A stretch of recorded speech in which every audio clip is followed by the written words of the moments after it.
Alright, so I'm going to change the water filter today. This is for our soft water needs. It's on that side of the system. It's not filtering all the water usage, just the water that is softened in the house, and it's before the softener.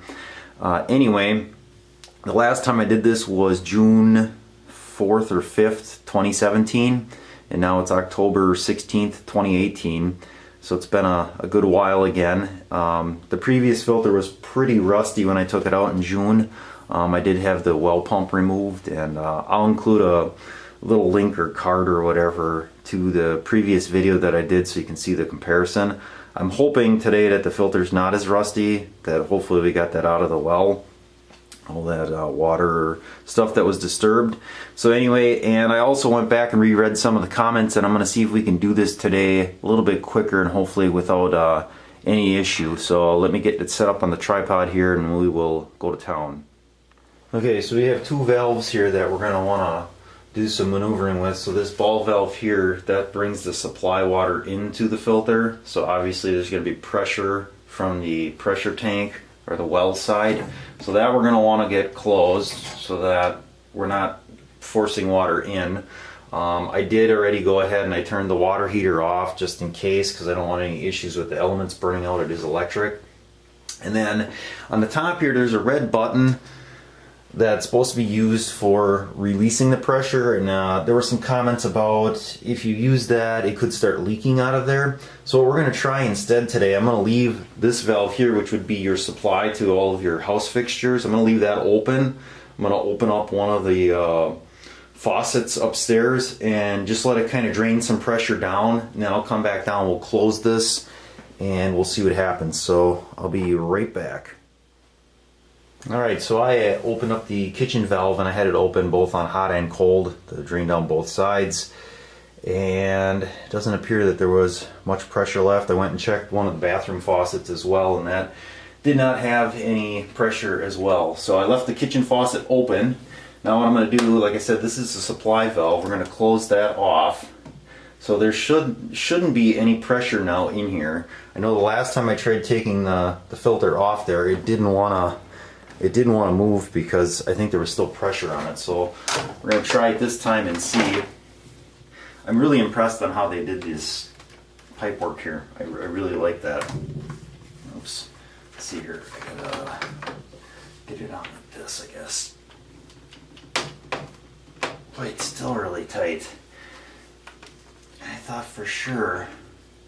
Well, let's see here. We go. Open that back up.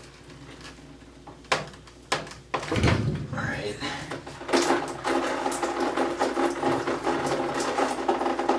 I do have a pail down on the ground as well this time. Things you learn when you change it the first time. Have the pail there already because you're probably going to need it. So yeah, I opened and closed that valve. I don't know if you saw that. It's closed again now. So there shouldn't be any pressure on this.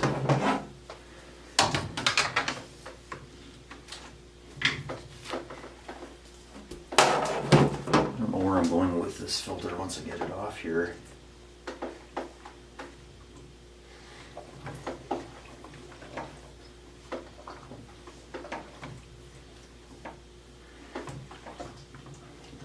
This reminds me of changing fuel filters at work, or hydraulic filters. The difference with that is there's no shut-off valve on those systems, so when you pull the filter off, you end up with a 1.5-inch line dropping oil as fast as it can go. So you make sure you get your filter ready to go.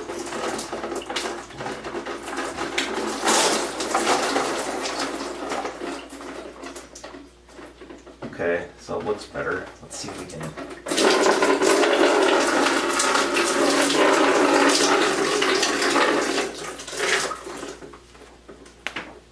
This is so awkward. I don't know why they couldn't do this a little bit different than what they did. So, oh, the other thing I did was fill up a container with water. Since you get the water off, I filled up a container just in case I needed some water to clean out the filter here. So let's take a look at it. So that's kind of what the top looks like. Obviously some rust and stuff on the top of the filter there, and then as we pull it up, it's obviously not as bad as last time. Last time it was way darker, and I think shorter amount of time as well. So let me get the pail over here. I'll pull that filter out and we'll take a look at the bottom and see how much rust and sediment we got in there. So we still got a decent amount in there. Nowhere near as bad as last time, so I don't know, maybe it'll just take a couple times to get this cleared out, or maybe this is just normal. So, but it's definitely a lot of rust, sediment, and stuff like that. So it's good. I guess that's not going through the system. It is catching all that. So, yeah. So let me get set up here.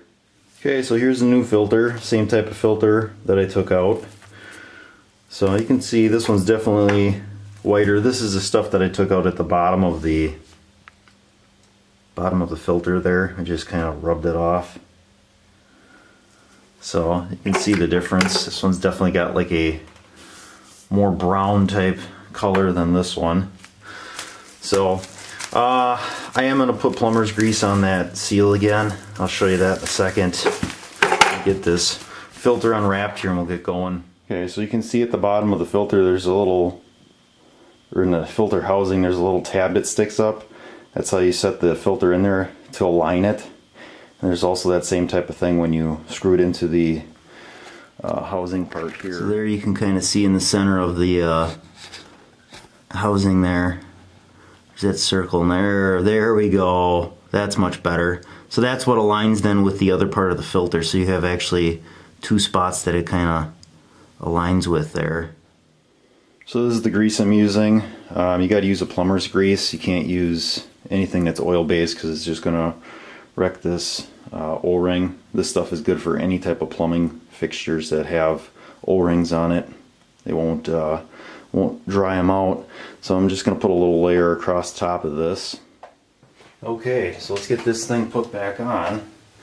Got my layer of plumber's grease around this thing.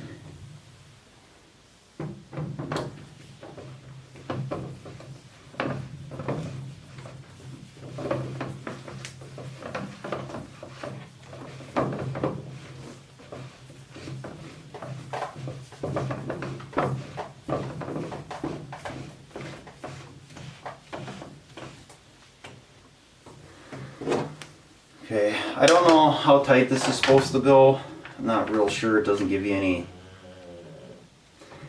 idea. I'm assuming if it does leak, you probably could give it a little bit more. I think the way, yeah, I don't know. I can't get much more out of there like that.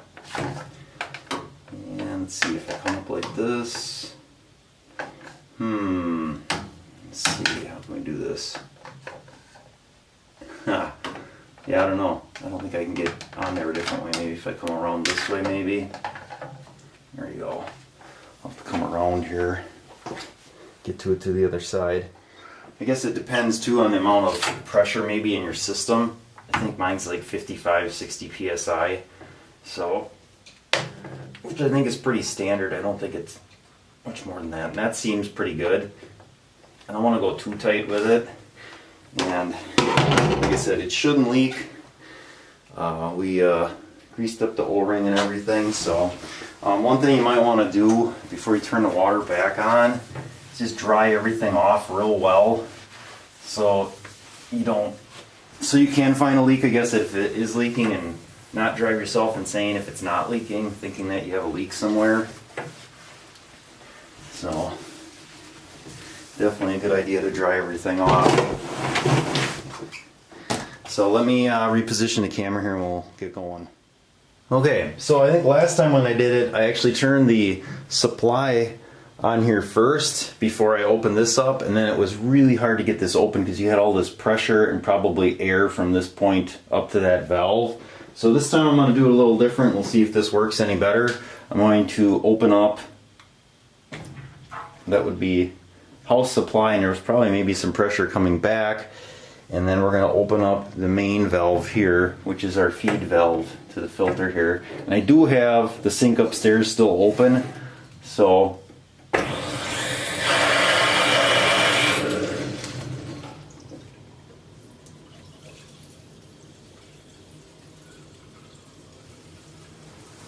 sounds like it's filling up.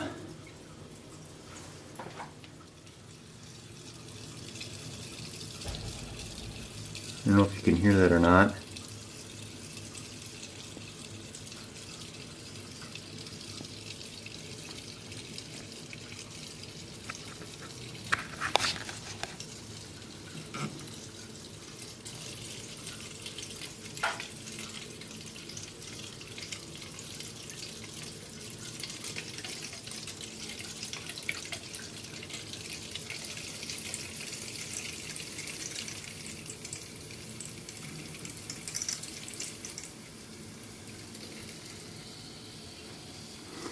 Okay, so what I did was I just turned this valve down so that now it's going to be supplying more than what it can let out.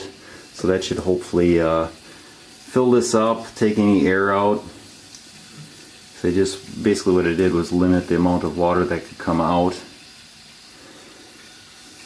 And it doesn't feel like anything's leaking out. This always makes me nervous because you go to work and it's like, oh, did I do it right or not? Well, I guess I'll find out when I come home and my basement's flooded.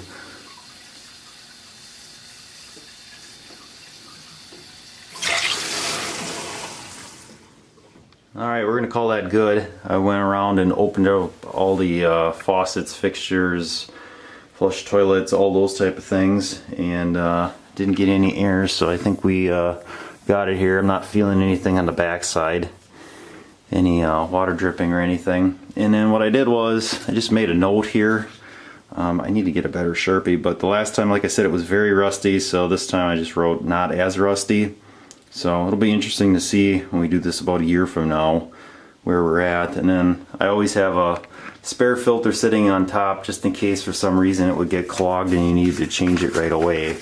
You don't have to run to the store, you got one on hand. So, and just set it on top here where the filter is. So other than that, I think that's about it with this project here. So I don't know, hopefully it helps. I think this is definitely a better way of doing it by leaving this open with a faucet or something upstairs open than using this, because I could see if you do have a lot of rust, you definitely could get like a piece of dirt stuck in there in the red button and it could end up leaking out the top. So alright, that's it for now.